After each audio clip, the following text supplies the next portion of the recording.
Hello, welcome to Pop Along RC, the RC car channel dedicated to RC car racing. And today it is time the six-wheeler is having its first outing on the track. We're here at the Beds Club and I'm going to go out with the GT12s for this round. I'm really excited to see how it gets on the track. So, wish me luck. So, before we get on to the Tyrell Sixwheeler, let's just talk about the event. Here you can see we've got the minis going around. I'm actually running the orange mini. This is the Joker, courtesy of Pitman Dave, who is currently running the yellow car, which is a little bit quicker than me, coming up behind. Now, I was very lucky that Pitman Dave was there and allowed me the opportunity to race his son's mini in some of the practice sessions. Obviously, we were at the Beds Club for their Good Friday event, and the beauty of the Good Friday event is that it starts at 3 o'clock. So from 3 till 7, we had 4 or 5 practice rounds, and then at 7 o'clock, we started the normal evening's racing. So the track, by the end of the night, had loads of additive down, and there was loads of grip on the track. But as you can see, these minis are absolutely flying around. The other cars on the track, I believe there is a Camtech and a Mardave mini, but so we are running the Battcave Jokers, and these are really easy to drive. Thanks to Pitman Dave, they're set up perfectly, but they're an absolute pleasure, and we had a few tight battles on the track, some nice overtaking, and because the indoor club over at Bedford is quite a tight track, these cars are just ideal for it. So, moving on from the Jokers, obviously we were there for quite a few hours, which meant I got to race several different cars on the day. I think, if I'm honest, it was these battles with Dave running the minis which was the most fun, and I just really enjoyed it. The car I've run before, and it wasn't quite set up as well as it is now, so yeah, I was really enjoying it, finding some really nice lines, working my way through traffic. Definitely a class that I'm interested in, and potentially it might be one of those cars that I get in the future, because there's a few clubs around here that run them. Put it in the comments down below. What do you think? Is this a class you'd like to see more of on the channel, or would you prefer us to try something a little bit different? Speaking of different, we have the GT12s. Now, at this club, Alex, who pretty much runs the club with his team of people over there, he's also, I believe, the chairman of the BRCA GT12 section. And this car going round is his GT12.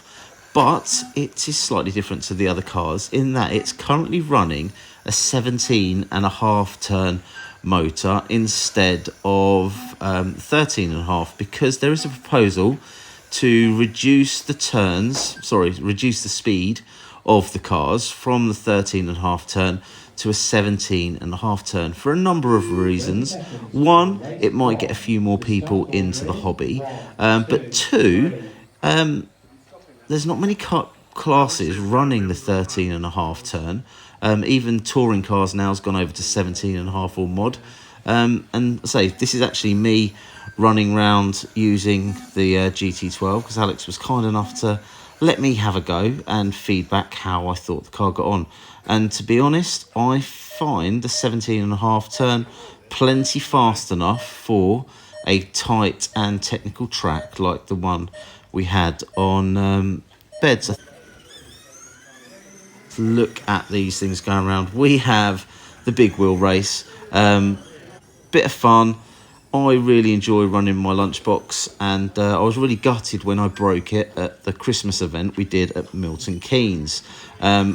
Recently, I fixed this car up, and I might have spent a few pennies installing the UK Monster chassis upgrade, which looks absolutely fantastic. I really do rate that product. The quality is amazing. In terms of performance on the track, I'm not sure it made a massive difference because there's a lot of give in the tyres on these cars.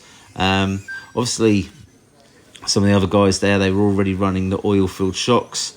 I found personally that my car seemed to be really planted, really smooth going around. It's all about finding nice, smooth, clean lines and not clipping the sides. I do think I need to work on the steering with this lunchbox because it was turning better right than it was left. So on the left turns, it was really understeering. So I think I just need to change the endpoints ever so slightly on the left turns, and hopefully it should balance the truck out. It was still grip rolling or traction rolling.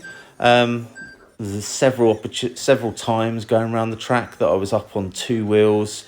Sometimes I was able to control it, other times I lost it and it ended up on its roof. But there's something about lunchbox racing. It's not the fastest class in the world, but it is a bit of fun. Now, if you've got yourself a lunchbox, do think about popping along to the Pop Along Rally, which we will be running at the Mill End Club on the 25th of May, because there will be a Big Wheels event there. We're also going to have the rally cars, and we are going to have some vintage racing with our vintage buggies. So again, we encourage as many people to pop along to that event as possible. It's going to be a fun outing. It's about getting people involved. And again, we wanted to try something a little bit different this year because we don't want to do the same thing every year. I think our first year we ran the Pop Along GP in a car park, and that was our on-road event. The second year we did off-road, and last year we did off-road. Now, let's come on to the six-wheeler. So the six-wheeler, as you can see from this footage, was an absolute pleasure to drive. It was absolutely flying around the track. Straight out, first heat, it was brilliant. I literally put it on the track. I'd put additive on the rear wheels and a tiny little bit on the inside 5mm of the front wheels. And as soon as it went out on the track, the grip was just perfect. It was absolutely dialed in. I was able to throw it around the track and it was behaving exactly as I wanted it to do. This is the first run with the car and I'm absolutely blown away with how well it went around the track. Really excited about the rest of the day with this car. Honestly, I was a little bit apprehensive about running the car because when I first took out my F104, I was having lots of issues with the car and I really struggled with it first time out. So I had really low expectations of how this car was going to get on the track, but it was amazing. I was running up against a GT12 and a couple of the minis, and it was pretty evenly matched. I mean, the minis are definitely running faster motors. I'm running a 27 turn silver can in this car, so it's not the fastest motor by a long stretch. There was another F1 car there actually. Someone was running a 21 and a half turn brushless system in it, and that was a lot faster going around the track than I was with my 27 turn silver can. But after the first round of racing, I did lose the driver. He become unstuck. Really proud of the driver actually. I'm really proud of the overall finish of the truck. Of the F1 car. I spent a lot of time making this sort of box art as good as possible. I did also lose one end plate off of the rear wing, but other than that, the car was good as gold. Now, because of the grip, I decided to add a little bit of super glue there to the front wheels to stop the traction roll. In rounds 2 and 3, I was running the minis that you've seen earlier on. By the time we got to round 4, there was a lot more additive put down on the track. Now, I didn't add any additive to the car because I know that grip comes up quite a lot. And straight away, there you go. Loads of grip, car turns in.